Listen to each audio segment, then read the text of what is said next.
নমস্কার, সাবনাভিক নিউজ নেটওয়ার্কে স্বাগত। অবশেষে নাগেশ্বরী চা বাগানে শ্রমিকদের আতঙ্কের অবসান। এদিন সকালবেলা খাঁচায় চিতাবাঘটি ধরা পড়তেই স্বস্তির নিঃশ্বাস ফেললেন শ্রমিকেরা। সূত্রের খবর, বেশ কয়েকদিন ধরে এই চিতাবাঘটি নাগেশ্বরী চা বাগান সংলগ্ন এলাকায় আতঙ্ক সৃষ্টি করেছিল। অবশেষে বৃহস্পতিবার সকালে বাগানের 12 এবং 13 সেকশনের মধ্যে একটি খাঁচায় একটি পূর্ণবয়স্ক চিতাবাঘ আটক পড়ে। খবর পেয়ে ঘটনাস্থলে পৌঁছান বন দপ্তরের কর্মীরা। বনকর্মীরা চিতাবাঘটিকে আবার বনে নিয়ে যায়। বড়সড় সাফল্য পেল মালদহের চাঁচল থানার পুলিশ। বিহার সীমান্তবর্তী চাঁচল মায়াপুরে একটি আমবাগানে অভিযান চালিয়ে 9 জন ডাকাতের দলকে গ্রেপ্তার করেছে পুলিশ। তাদের কাছ থেকে উদ্ধার হয়েছে হাসুয়া, রড, দড়ি, লঙ্কার গুঁড়ো। এদিন সকালেই তাদের আদালতে পেশ করা হয়েছে। পুলিশের দাবি, তারা ডাকাতির করার উদ্দেশ্যে এখানে জড়ো হয়েছিল। পুলিশের সাফল্য মিললেও এই ঘটনায় আতঙ্ক ছড়িয়েছে এলাকায়। বাংলা বিহার সীমান্ত এলাকায় জোর নিরাপত্তা ব্যবস্থার দাবি করছেন তারা। ধৃতের মধ্যে 8 জন বিহারের বাসিন্দা এবং একজন হাসানুল হক উত্তর দিনাজপুরের রায়গঞ্জ এলাকার বাসিন্দা।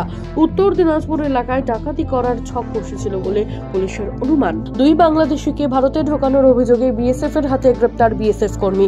উত্তর 24 পরগনার বসিরহাট মহকুমার বিধারী হাকিমপুর গ্রাম পঞ্চায়েতের হাকিমপুর চেকপোস্টের ঘটনা। বছর 30-এর প্রদীপ ঘোষ বিএসএফ কর্মী। 199 নম্বর ব্যাটালিয়নে ত্রিপুরায় কর্মরত ছিলেন।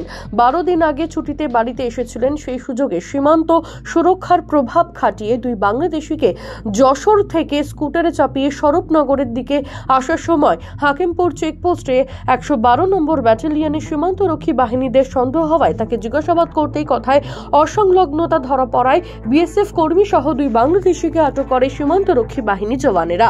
ওই বিএসএফ কর্মী আন্তর্জাতিক পাচার চক্রের সাথে যুক্ত কিনা সেটাও খতিয়ে দেখা হচ্ছে। আবেদন জানিয়ে মিলেছে তপশিলি জাতের জাল শংসাপত্র। এর জেরে কার্যত বিপাকে পড়েছেন 12 থেকে 15 জন তপশিলি জাতের উপভোক্তা।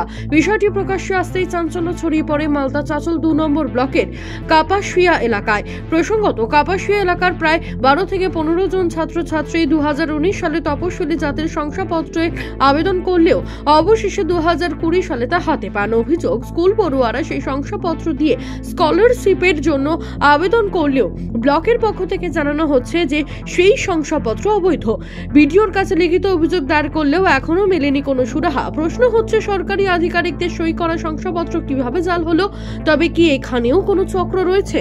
চাঁচলের মহকুমা শাসক জানিয়েছেন, প্রক্রিয়াগত জন্য এই ভুল হতে পারে। দীঘা রামনগর জাতীয় সড়কে রামনগর রাও স্কুলের সামনে দীঘাগামী সরকারি বাস ও একটি ইট বোঝাই ইঞ্জিন রিকশার সংঘর্ষকে কেন্দ্র করে তীব্র চাঞ্চল্য ছড়ালো এলাকায়। অভিযোগ, সরকারি বাসটি ইট বোঝাই রিকশাটিকে ধাক্কা মারে ও আহত হন রিকশা চালক। তাকে উদ্ধার করে তৎক্ষণাৎ বর্রানকুয়া হাসপাতালে নিয়ে যাওয়া হয়। সকালের ব্যস্ত সময়ে এই দুর্ঘটনার জেরে রীতিমতো যানজটের সৃষ্টি হয় এলাকায়। এমনকি গ্রামবাসীরা রাস্তা অবরোধ করেন। শেষ পর্যন্ত রামনগর থানার পুলিশের হস্তক্ষেপে পরিস্থিতি নিয়ন্ত্রণে আসে। তবে সংশ্লিষ্ট এলাকার প্রত্যেকটি যানবাহনের চালকদেরই প্রশাসনের পক্ষ থেকে সতর্কতার সঙ্গে গাড়ি চালানোর নির্দেশ দিলেও তাদের হুঁশ যে ফেরেনি সে কথা এদিনের ঘটনায় আরো একবার প্রমাণিত হলো। দ্বিতীয় হুগলি সেতুর ওপর কলকাতাগামী চলন্ত 4 চাকা গাড়িতে বিধ্বংসী আগুন। কিভাবে আগুন লাগলো তা এখনো স্পষ্ট নয়। সূত্রের খবর, এদিন হাওড়া থেকে 4 চাকা মার্সিডিজ গাড়ি নিয়ে কলকাতায় আসার সময় আচমকা গাড়ি থেকে ধোঁয়া বের হতে দেখেন চালক।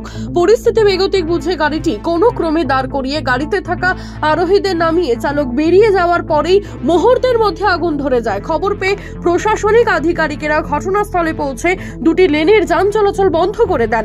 দমকলের একটি ইঞ্জিন এসে আগুন নিয়ন্ত্রণে আনে। যান্ত্রিক ত্রুটির জেরে আগুন লেগেছে বলে অনুমান। অবশেষে ব্রেকডাউন ভ্যান দিয়ে গাড়িটিকে সরিয়ে যান চলাচল স্বাভাবিক করা হয়।